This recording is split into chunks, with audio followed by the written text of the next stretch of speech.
Childhood Traumas of Violence, Women's Version. If this strikes a chord, this episode is for you.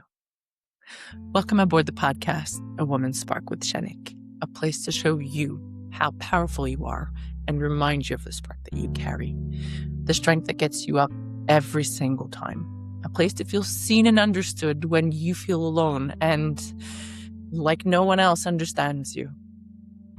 This podcast is to help you heal and become the best version of yourself during those life transitions. We're building a community of women that wants to help one another and inspire each other to become stronger and more united as we were born to be.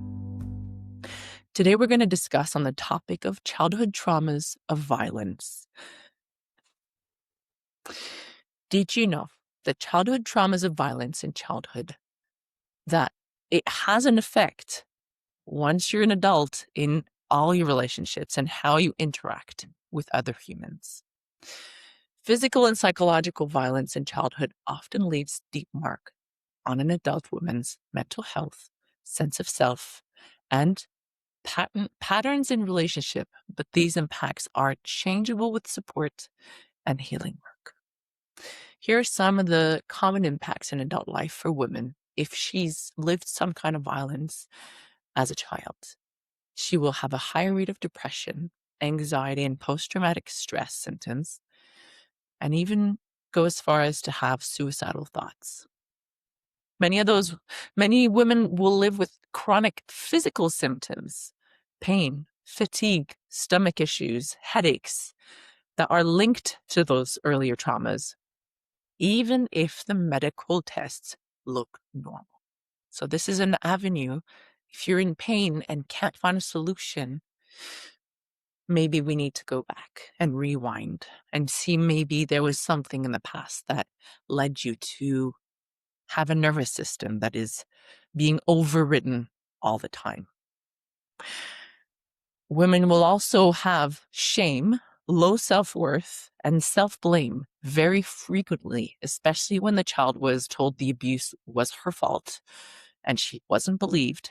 And this can quietly shape her career choices, friendships, and how much she feels allowed to want or ask for. I'm in my 40s, born mid-80s. I'm a millennial, maybe a little bit of Gen X. And we were raised by parents that did their best, but who were raised by parents that told them that women had her place, that men were the head, and women were just the supporters and the carers and the nurturers, and to smile and look pretty. So that was brought on to us, millennials, to change. Well, for us to grow up with, first of all, and that we are now changing because we are seeing our children who are being raised in an era where everybody's equal. Well, we're trying to be equal, where we want our children to be equal. We want our daughters to be seen and to feel respected, and that they should be wearing whatever they want without being judged and told that, oh, it's not very woman-like. Still, for us millennials, we're trying to change it. Let's continue. So what kind of attachment and relationship patterns does that create once a woman's lived violence in her childhood? Well, the abuse often disrupts her secure attachment, leading to anxious, avoidant, or disorganized attachment. So let's differentiate the three. Anxious attachment can show up as fear of abandonment, clinginess, needing constant reassurance, and staying in unhealthy relationships rather than risk being alone. So a little bit of a fear of being alone, not feeling worthy enough to be standing on your own 2 feet. That is anxious attachment. Next one, avoidant attachment can show as emotional distance, difficulty trusting, discomfort with intimacy, and a strong drive to stay self-reliant even when longing for closeness. Us strong women, we can't trust anyone else to do it the right way. We can't trust our partners to do it right. If we ask them to help us, well, and we don't get a response quick enough, we'll do it ourselves. We have always relied on ourselves to do everything and not ask for help. So that is an avoidant attachment. Disorganized attachment can create push and pull dynamics, intense closeness followed by withdrawals, sabotaging good relationships and feeling both drawn to and afraid of intimacy. So disorganized attachment it's hard to get too close, but we want to get close. So there's a push and pull. So those three different attachments from childhood traumas of violence: anxious attachment, avoidant attachment, and disorganized attachment. How will this shape partner choices and dynamics? Well, a woman who's lived violence, it will shape her. Many survivors unconsciously normalize manipulation, control, yelling, or even unpredictability. So like red flags may not feel like red flags because we were raised that way. Like love has always looked like that, little breadcrumbs here and there. So we think that that's what love should be.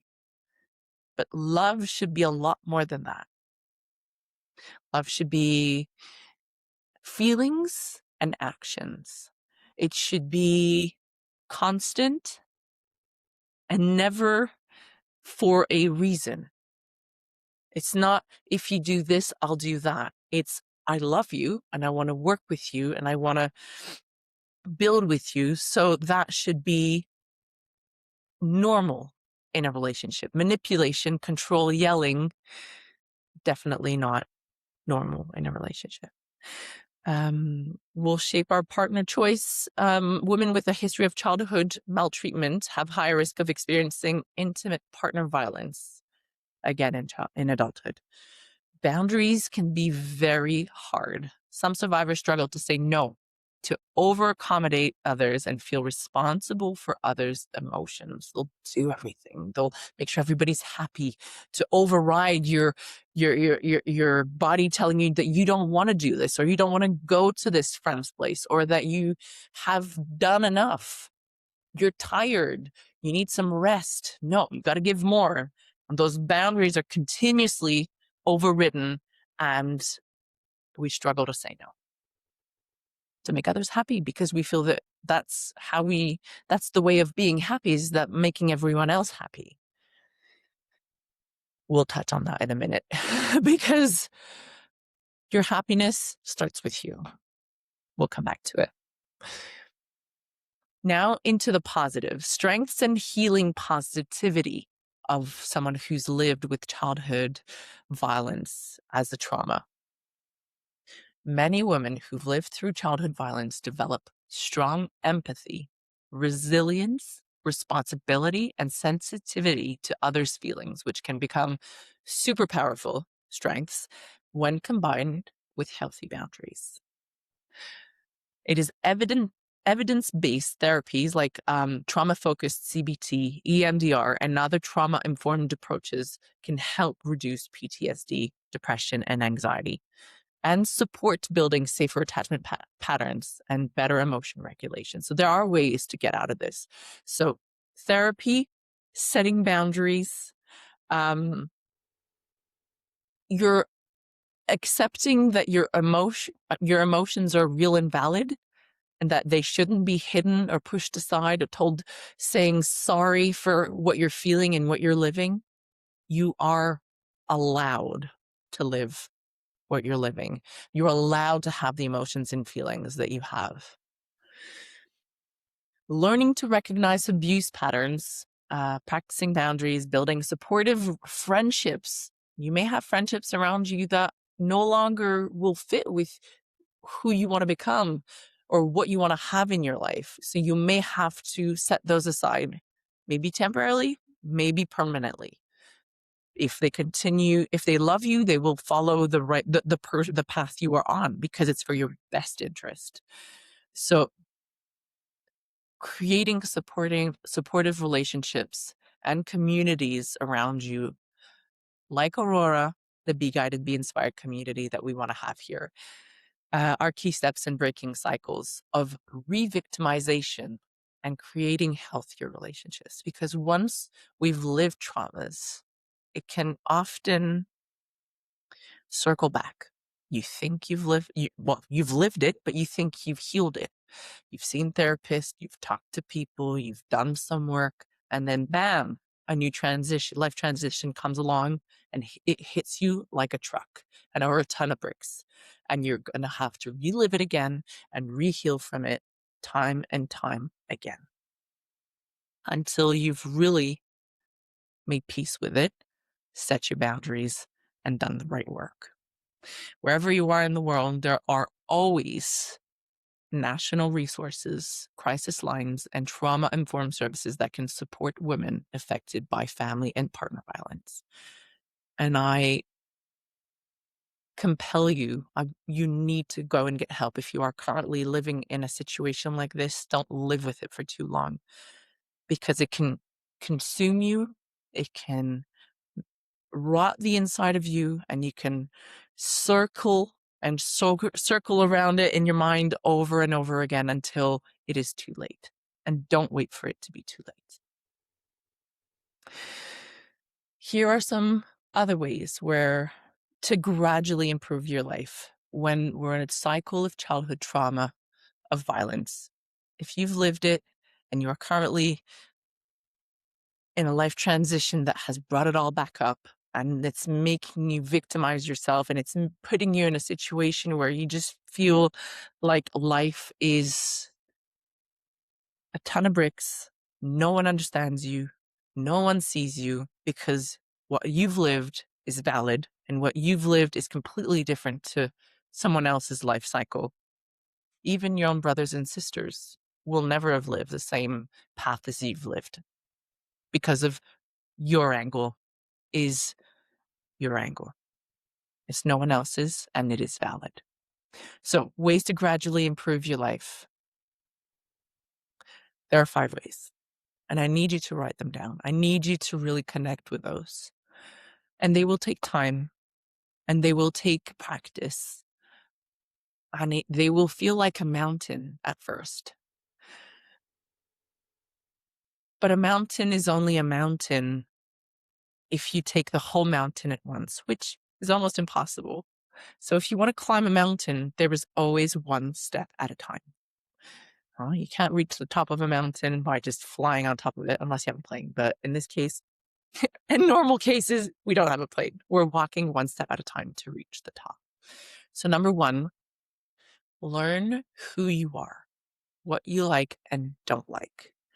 By finally understanding what you like, what you don't like, who you are, what you strive for, what makes you happy, what makes you unhappy, will create an automatic sense in your body that will tell you whether you're doing the right thing or not.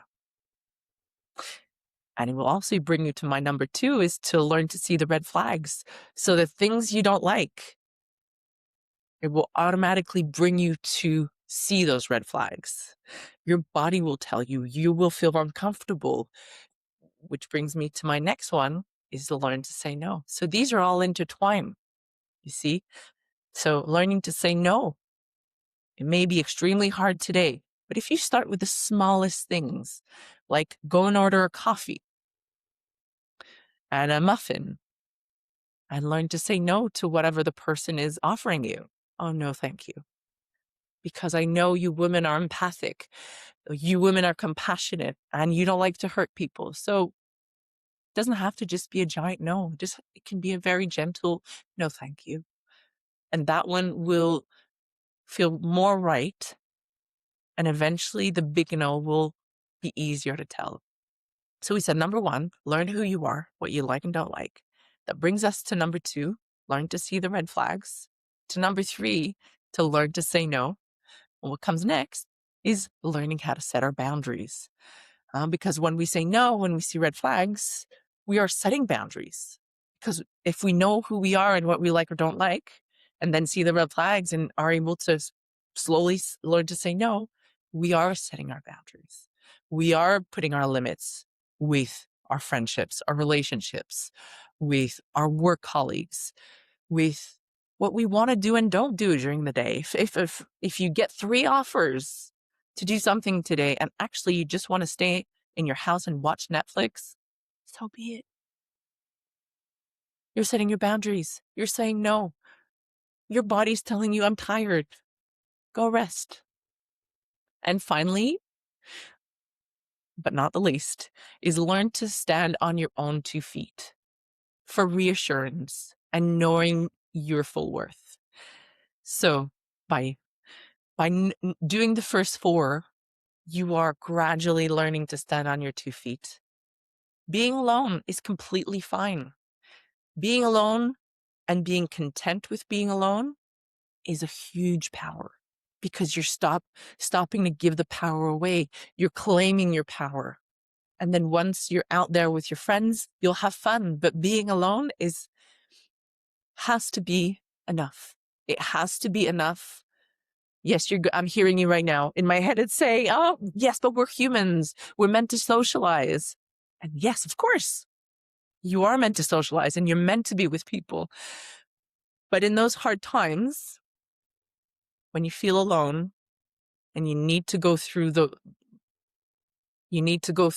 moments where the pain needs to be lived alone without having someone to cling on to or hold on to, which, trust me,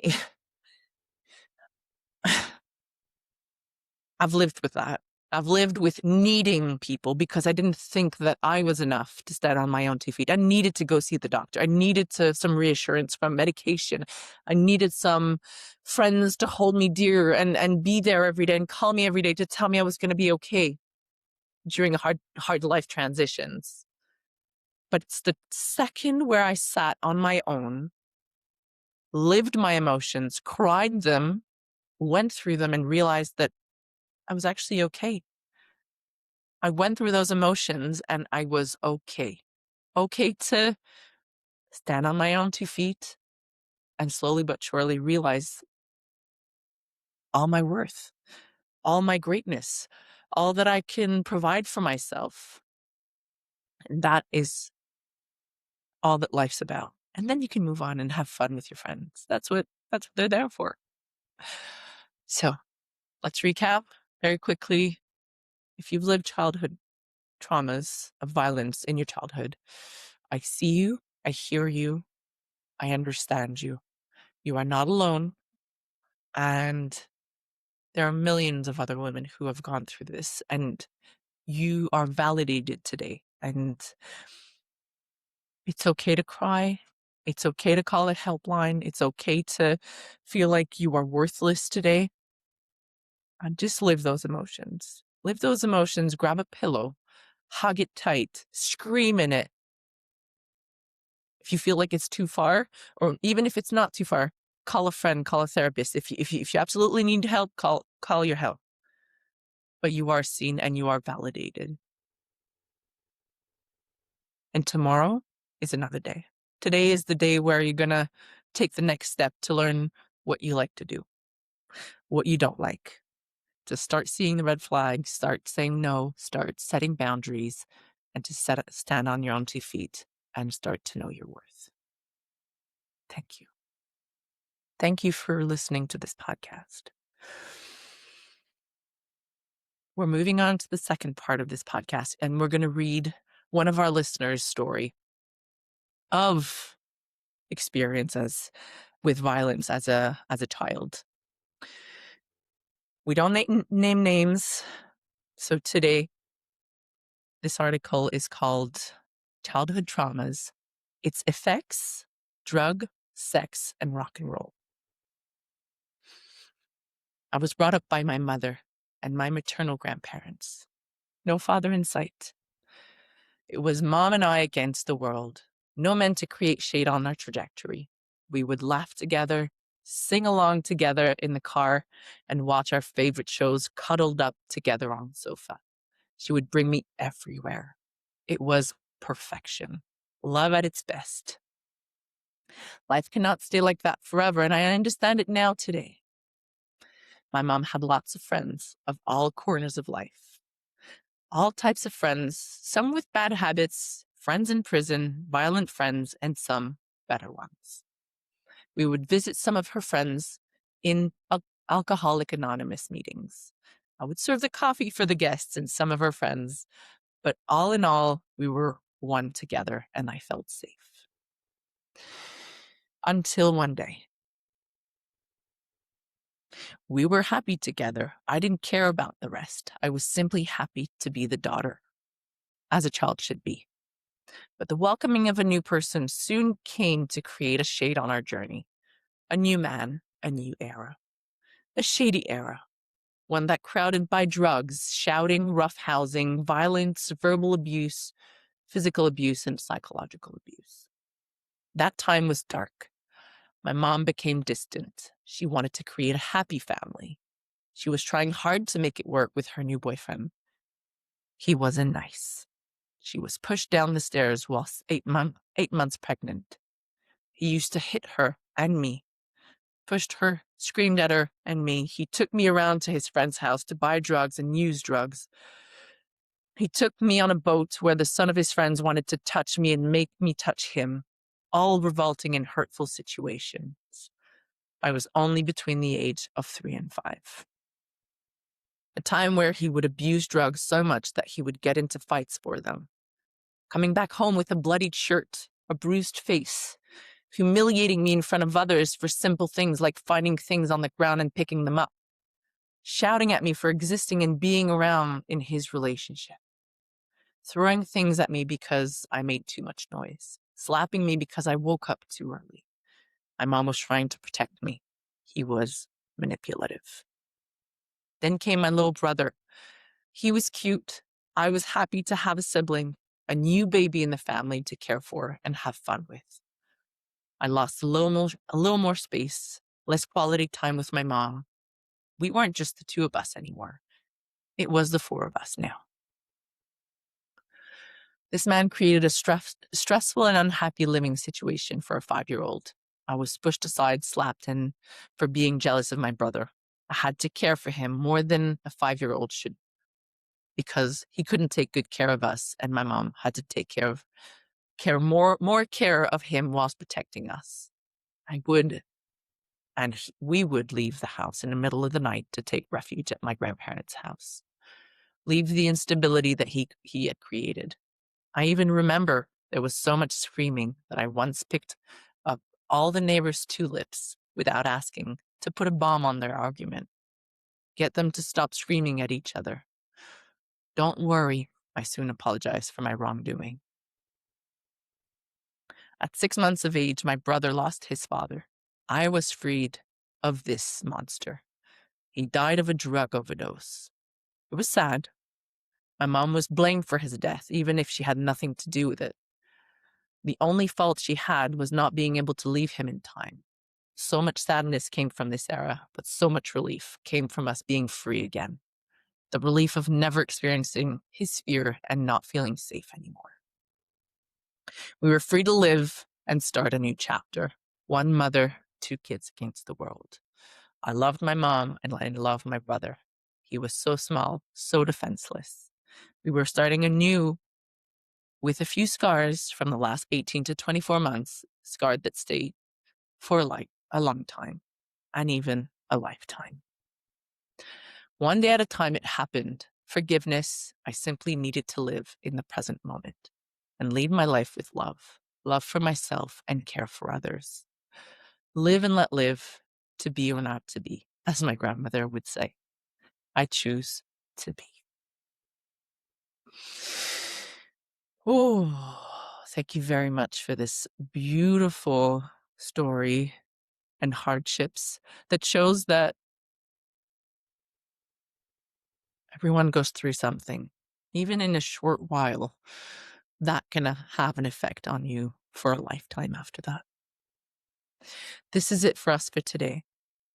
Thank you very much for listening on the podcast. To all you beautiful souls out there who are finding it hard to fit in their own stories, you're not alone. You're allowed to have boundaries and demand to be respected. You're allowed to say no. You're allowed to find your worth and know your worth. It takes time, but one step at a time. one step towards the top of that mountain is what will lead you to your true you. That is self-care. Thank you for sharing your inspiring journey to the blogger. Thank you for listening. This is it for us for today. Tune in every week on your favorite podcast platform.